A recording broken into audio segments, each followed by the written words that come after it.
Gün evində qalan qəbrə salam, əlini qocadan qəbrə salam, əlini qocadan qəbrə salam. Sallallahu əleyk, od evində yanan məlikəyə, dağı odurar indi də sinəyə. Al salamımı, qoy deyim sənə arzu kamımı, qoyma boş qala eşqi canımı. Fatimə can, qoyma yan olum, əhli ziyan olum, sənə qurban olum ya Zəhra. Kim müsəlman olar, əhli iman olar, sənə mehman olar ya Zəhra.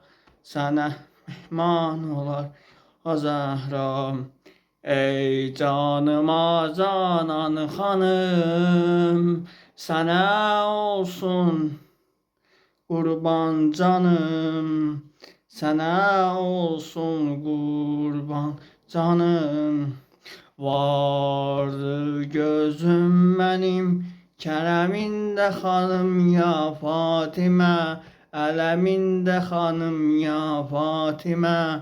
Vardı gözüm benim o keremli elimden kam alan, meyi eşki elinden cam alan. Tasirab olum, meyi eşk ile feyziyab olum, sənə layık qul hesab olum.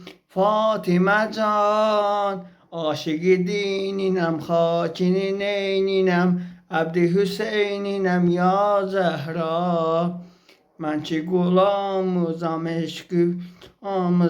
eşqə davamızam ya Zəhra.